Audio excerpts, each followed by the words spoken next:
Hey guys, welcome to the Men of Iron podcast. This is Garret Barbush here, and this next series of podcasts is a little bittersweet because, as some of you may have already found out, this will be the last couple of weeks here at Men of Iron for me. I have made a decision to move on from Men of Iron and to pursue a new assignment that my wife and I feel is in front of me and our family. And it's been a difficult journey to kind of walk through because I love Men of Iron. I love Men of Iron. I love our mission. I'm passionate about our vision and have certainly spent the last 11 years of my life committed to something that I love.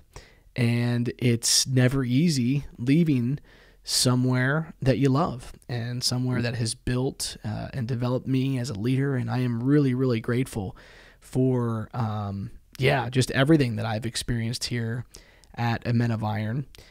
And if you want to know more about that story, I can kind of point you in the right direction, or feel free to reach out to our team. We've got communication that we have been sending out and FAQs and all that good stuff about how all this played out. But it's all healthy and good, and I would expect nothing less from our team here at Men of Iron.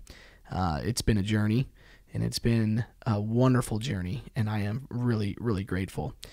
So the team thought it might be a good idea to kind of share these last couple of podcasts in regards to some highlights, maybe from my point of view, and how do we take some of these highlights, like what are the lessons that I've learned from these highlights over the last 11 years, and how do we tie them into this topic of manhood and mentorship and accountability and spiritual growth. And so if maybe there's a highlight out there that you're aware of, that you're like, man, I can't believe he didn't talk about that. It's not that I didn't think about it. It's more than likely it's just very difficult to take 11 years and to cram it into 2 podcasts. But I want to start today in 2011. And this was really the start. Men of Iron had been around at this point for 5 years.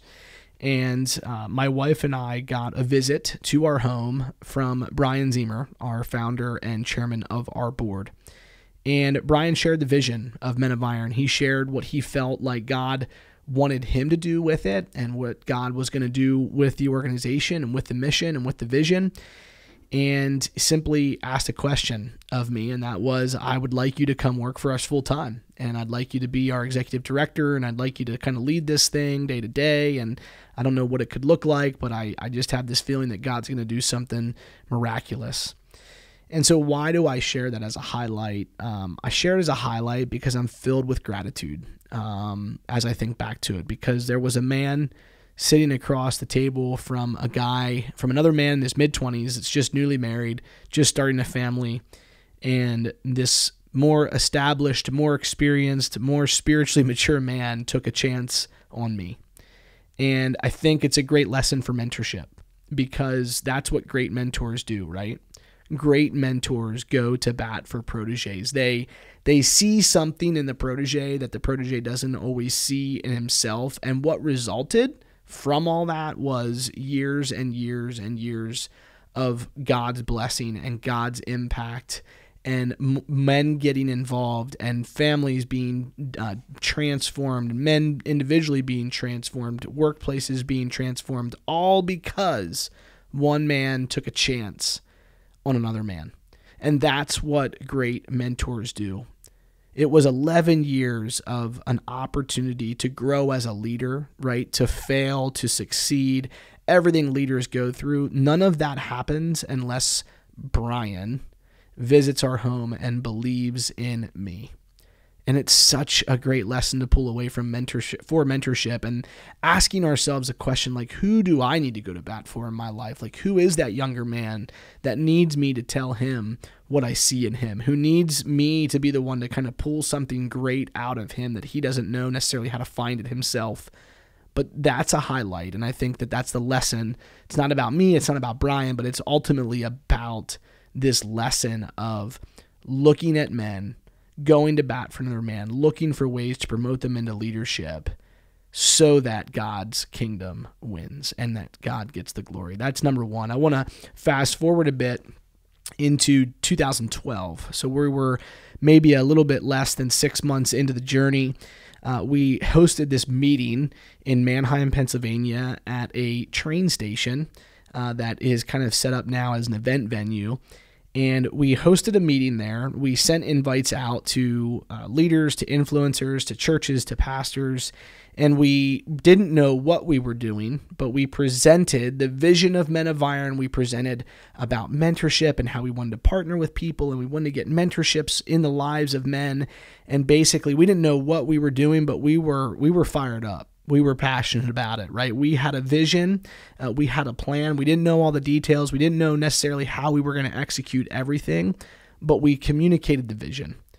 And from that, really, the start of Men of Iron as an organization, that was the catalyst, because there were men there and that partnered with us that day. There were mentors there that partnered with us. There were proteges there that day that partnered with us. There were church partners and pastors that partnered with us and said, yes, we want to link arms with you. We want to make mentorship become a reality in our church, in our community. And it really was the catalyst to a lot of significant growth from 2012 to 2014. And so why am I sharing that? I look back and, like I said, we didn't know necessarily what we were doing, but we were excited and we shared the vision. And really the lesson in all of this is the significance of supporting the enthusiasm of others, supporting the vision that God may give somebody else that he hasn't necessarily given you, but jumping on board as a support system. Because if those men there that day don't support us by saying, yes, I will be involved, Men of Iron doesn't get off the ground and grow. It doesn't start. There's no catalyst. There's no foundation. There's nowhere really to start running from. And I look back and I can remember very specifically certain men that were in that room sitting in certain seats. I can remember very vividly. And I am forever grateful for those men that were there that said, yes, we're going to take a chance by partnering with you. We're going to support this enthusiasm, this passion, this vision that God has given you. And I think it's a lesson for all of us, right? For all of us, is that when God gives somebody a vision, man, they're filled with the Holy Spirit and they're excited. And one of the worst things we can do is start to question that vision, to poke holes in that vision. We live in a very, very critical culture. And yet what I've found is that sometimes the greatest support system that we can be to other believers, to other men, is that when God gives them a vision, maybe we can't get involved in the day-to-day, but man, maybe we can get involved by supporting them financially. Maybe we can get involved by jumping on board and being part of their programs. Maybe we can just be involved by just being a prayer partner to them. But the bottom line is that day, Men of Iron had maybe 5 years of a track record, but it was just as something inside the walls of a church at that point. We didn't really have a track record as an organization. And yet there were people in that room that believed in us, that jumped on board, and they were really the foundation to a lot of growth over the next several years. And so I want to encourage all of us, when God gives somebody else a vision, man, look for ways to just supernaturally support and encourage that journey that they're on, because it can mean the world to whoever's going through that. The third thing I want to bring up is 2014. This was a time of our first hire. His name was John Carpenter. Many of you that have been involved with Men of Iron for a lot of years might know John. But John was our first hire. I didn't necessarily have the money to pay John at the time. I remember meeting with him at a Panera Bread. He was working another job, and I said, hey, this is what it could look like. Are you on board? Could you do something? What could we do to make this work? And he said, sure. Like, let's make this work out. And I look back at that, and John is no longer an employee with Men of Iron, but here's what John is. John is now a generous donor. John has been on multiple equilibrium retreats. He's been part of multiple mentorships. He's been part of multiple small groups. John is currently involved with Men of Iron as an executive protege. And he's still extremely close to our organization. He still cares about the organization. He still cares about the people in the organization. And he still consistently goes out of his way to make the organization one of his top priorities. And we're grateful for John's consistent advocacy of Men of Iron. And the lesson that I want to bring up here, or that I think is valuable in this highlight, is really the significance of consistency. Consistency. because John would be maybe, John, I'm going to bust your chops here a little bit on this podcast, but John would maybe be looked at as somebody that's not as consistent as some in this world.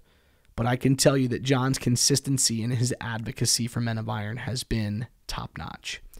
And I think that we live in a culture, again, that is on to the next best thing, on to the next best organization, on to the next best idea, the next best opportunity. And yet there's so much power in consistency. And so you advocates that are out there, maybe listen to this. Maybe you're a financial advocate to Men of Iron. Maybe you're an advocate with your time. Maybe you serve as a mentor. Maybe you've been a protege. Maybe you volunteer at some of our events or within our organization somewhere. But the bottom line is consistency is key in life. And I am forever grateful for these people that have been consistent through the years as advocates, because that, more than anything, sometimes brings the most amount of encouragement is when people rally around the cause, around the mission, around the vision, and they don't go anywhere. You know that you can rely on them today, tomorrow, and the next day. And for that, I am super, super grateful. I want to go back to that same year in 2014, and we hosted our very first fundraiser called The Breakout. And I am forever grateful for TJ and Brooke Musidis, who took a chance on Men of Iron and really helped us to establish our roots. They took a chance on us. They created the Iron Sharpens Iron shirt, and a lot of you know that story. I'm not going to get into all of it today, but I look at that story, and the lesson I take away is that there was a for-profit business that went out of their way to serve a nonprofit. And really, they had no strings attached. It was just like, hey, we love you guys. We love what you're doing. We're going to help you out. But what resulted in that was the Iron Sharpen Iron t-shirt going viral and being one of Walk in Love's top-selling shirts, I think still to this day. And TJ and I spoke at an event about this at a chamber event one time, where it was really like, hey, when a for-profit really does go out of their way to serve a nonprofit, it can actually go and benefit the for-profit more than they think. And that's exactly what happened. And I look back at the Breakout, that event where we sold that shirt online for several hours. There were pro athletes that bought it. Coach Tony Dungy bought a shirt. It went viral, and it was amazing. But it all started because of a vision from A, our first employee, John Carpenter, B, a willingness to work with us as from a for-profit standpoint from TJ and Brooke, and then C, it took the community to rally around it to really support it. And really, really good things happen from there. And so that's a major, major highlight. And I look at the responsibility of the marketplace to support God's initiatives and what He has put on the hearts and the minds of His people. And then the last thing for this episode is I want to go to 2015, the meeting of a gentleman by the name of Dave Zillig from Tampa, Florida, who called our office. And there's a lot to this story, and I don't have time to get into it today. But I met a man shortly thereafter who shared his vision for this thing called Equilibrium. And it was a retreat-based program, group, if you will, mentorship, all kind of wrapped in one. And I watched this man, I heard this man sit across the table from me tell me about how God had asked him to retire early and had entrusted him with this mission of mentoring younger men. And he had developed Equilibrium. And this was his baby. This was the passion, the vision that God had given him. And before I knew it, years passed, and Dave had kind of gifted this Equilibrium thing to Men of Iron and said, really, like, I think you guys can actually do more with it. I think you guys can make it better. And you know the rest. If you've been listening to the podcast, you know all about Equilibrium, our Equilibrium Elite Retreats. If you don't, check out our website. But the bottom line is the importance of collaboration is really the lesson that I've learned here. And the importance of being willing to let go of the things that God has given us when it's time for the next generation to move it forward. Because at the end of the day, Dave Zillig, Equilibrium, had a similar vision. It had a similar passion for men, for mentorship, for accountability. But the bottom line is we were just going about things a little bit differently. But we were willing to have the hard conversations around that table to say, hey, how do we work together? And that is really what this is all about, right? That's what mentorship's all about, is looking and sitting down and having hard conversations saying, hey, how do we work together? We might be two different men, but how do we work together for the greater good of the kingdom? And so these are just a few highlights. I'm going to continue on from 2015 through 2023 over the next couple of episodes. But I just want to say thank you. This is going to be an incredible time of reflection and sharing the journey over the last 11 years. And I look forward to the next episode. We'll talk to you guys next time.